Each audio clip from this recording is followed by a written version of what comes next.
በኢራቅ ዋና ከተማ ባግዳድ በተፈጸመ ጥቃት ቢያንስ የ4 ሰዎች ህይወት ማለፉ ተገልጿል። በኢራን የሚደገፈው የሐሽድ አልሻቢ ወይም ፖፑላር ሞቢላይዜሽን ፎርስ ፒኤምኤፍ ታጣቂ ቡድን ዋና መስሪያ ቤትን ኢላማ ያደረገ ጥቃት መፈጸሙ ተገልጿል።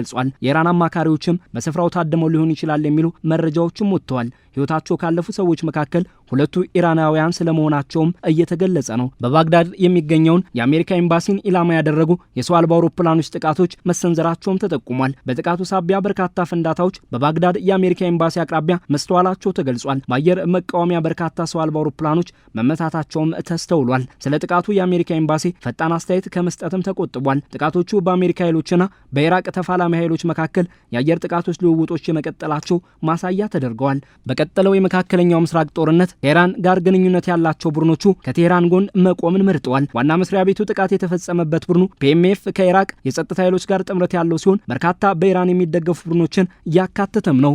የኢራን ጸጥታና ደህንነት ምንጮች በባግዳድ የአሜሪካ ኤምባሲ የድሮንና ሚሳኤል ጥቃቶች ኢላማ ሆኖ እንደነበር በመጠቆም ጥቃቶቹን ግን የኢራቅ የአየር መከላከያ ማክሸፉን ገልጸዋል። ከኤምባሲው በተጨማሪ በፕሬዚዳንታዊ ህንፃ ላይ ጭምር ጥቃት መሰንዘሩም ተጠቁሟል። ከኢራን ጋር ጥብቅ ቁርኝት ያላቸው ቡድኖች በአሜሪካ ጥቅሞች ላይ ጥቃት በመፈጸም የሚታወቁ ሲሆን በአሁኑ የመካከለኛው ምስራቅ ጦርነትም ከአሜሪካ ጋር ውጥረት ውስጥ መግባታቸው እየተጠቆመ ነው። የኢራን ጠቅላይ ሚኒስትር ሞሐመድ ሻህ አልሱዳኒ የአሜሪካ ኤምባሲ ላይ የተፈጸመውን የሽብር ያሉትን ጥቃት ምርመራ እንዲደረግበት ማዘዛቸውን አስታውቀዋል። ጠቅላይ ሚኒስትሩ ቀደም ብሎም ለአሜሪካ የውጭ ጉዳይ ሚኒስትር ማርኮ ሩቢዮ እየተካሄደ ባለው ጦርነት ሀገራቸው የጥቃት መፈጸሚያ ስፍራ እንደማትሆን እንደገለጹላቸው ጠቁሟል። ሆኖም ኢራቅ በዚህ ጦርነት በጥቃቶች አጣብቂኝ ውስጥ ከመግባት አልዳነችም። ከቡድኖቹ አንዱ የሆነው ካታይቦ ሂዝቦላ ከፍተኛ ወታደራዊ አዛዡ በጥቃቱ መገደላቸውን አስታውቋል። የኢራቅ ጦር ጥቃቶቹንና የፒኤምኤፍ ፋይሎች በጥቃቶቹ ህይወታቸው መቀጠፉን ፈጽሞ እንደሚያወግዝ አስታውቋል። በኩርድ ክልልም ተፋላሚ ኃይሎቹ ከ300 በላይ ጥቃቶች መፈጸማቸውን የአካባቢ ባለስልጣናት ጠቁሟል። በመላ ኢራቅ የፈጸሙት ጥቃት 500 አካባቢ ሊደርስ እንደሚችልም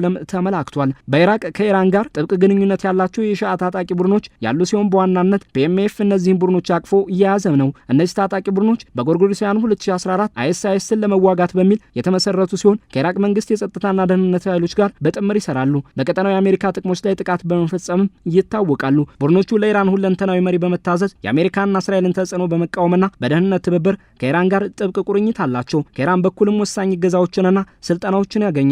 ለቴህራንም ቀጠናዊ ተጽዕኖ ማሳደሪያ ሆነው ያገለግሏታል። በአሁኑ የመካከለኛው ምስራቅ ጦርነትም በአሜሪካ የባግዳድ ኤምባሲዋ ላይ ጥቃት መፈጸማቸው በጦርነቱ ከኢራን ጎን ተሰልፈው ለመቀጠላቸው ጠቋሚ ሆኗል። ኢራቅ በዚህ ጦርነት ከሁለቱም ወገን በሚፈጸሙ ጥቃቶች አጣብቂኝ ውስጥ ገብታለች። አሜሪካ ቡድኖቹ ላይ ጥቃት ስትፈጽም ኢራንና ቡድኖቹ ደግሞ የአሜሪካ ጣቢያዎች ላይ ጥቃቶችን እየፈጸሙ ነው። አሜሪካና እስራኤል ኢራን ላይ ጥምር ጥቃት መክፈታቸውን ተከትሎ የአሜሪካ ንብረቶች ላይ በከፊል ራስ ገዟ ኩርድ ክልል ጥቃት በመፈጸም ለኢራን አጋርነታቸውን አሳይተዋል። ቡድኖቹ በአሜሪካ ንብረቶች ላይ ጥቃት ከመፈጸም ባሻገር የኢራን ተቃዋሚ የኩርድ ቡድኖች ላይም ጥቃት በመፈጸም ይታወቃሉ። አሁን ደግሞ ቡድኖቹ ከኢራን ጋር በትብብር በዋና ከተማዋ ባግዳድ ጭምር ጥቃቶችን እየፈጸሙ መሆኑ እየተገለጸ ነው። ባለፉት 10 ዓመታት አቅማቸው የተጠናከሩ ቡድኖቹ አይኤስአይኤስን በመዋጋት መሳተፋቸው ህጋዊነትን እንዲያገኙና በፒኤምኤፍ ስር በመንግስት የሚደገፍ ልዩ ኃይል እንዲሆኑ አስችሏቸዋል። እንደ ሊባኖሱ ሂዝቦላ ሁሉ በኢራቅ የሚንቀሳቀሱ ጠንካራ የኢራን ደጋፊ ኃይሎች ናቸው። ከሂዝቦላ በበለጠ ግን ጠንካራ የኢራቅ መንግስት ድጋፍ አላቸው። ሊባኖስን ብትሆን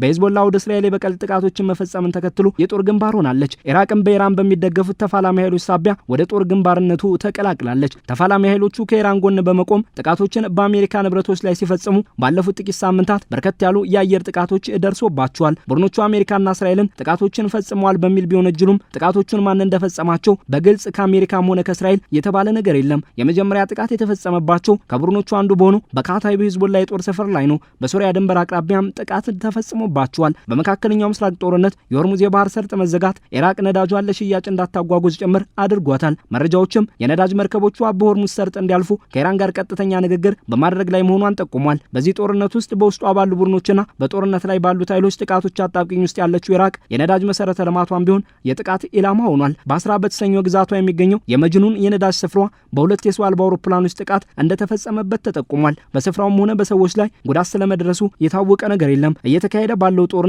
የነዳጅ ወጪ ንግዷ የተቀዛቀዘባት ኢራቅ ከኪርኩክ ከተማ ወደ ቱርክ የነዳጅ መተላለፊያን ወደ ስራ በማስገባት ለማጠናከር እንደምትሰራ ጠቁማለች። የኢራቅ ተፋላሚ ኃይሎች በዚህ ጦርነት ጥብቅ ቁርኝት ካላቸው ኢራን ጎን መቆም መርጠዋል። ለኢራቅም አጣብቂኝ ውስጥ መግባት ምክንያት ሆኗል። ከቡድኖቹ መካከልም በርካቶች በአሜሪካ ከኢራን አብዮታዊ ዘብ ቁድስ ኃይል ጋር ግንኙነት አላቸው በሚል ማዕቀቦች የተጣሉባቸው ናቸው። አሜሪካ በማዕቀቦች የኢራንን በኢራቅ ያላትን ተጽዕኖ የማዳከም አካሄድን ተከትላለች። ኢራቅ በኢራን የሚደገፉ ቡድኖችን ያቀፈች ከመሆኗ ባሻገርም የአሜሪካ የጦር ሰፈሮችን ይዛለች። በአሁኑ ጦርነት አጣብቂኝ ውስጥ ለመግባቷም የመንግስታዊ መዋቅሯ ሁኔታና የውጭ ጉዳይ ፖሊሲዋ የተበታተነ አካሄድ ምክንያት ሆኗል። የፖለቲካና የደህንነት መዋቅሯ ከተፎካካሪ ውጭ ኃይሎች ጋር የተቆራኘ መሆኑ በኢራንና አሜሪካ መካከል አጣብቂኝ ውስጥ ከቷታል። ይህም በአንድ የውጭ ፖሊሲ አቅጣጫ እንዳትመራ አድርጓታል።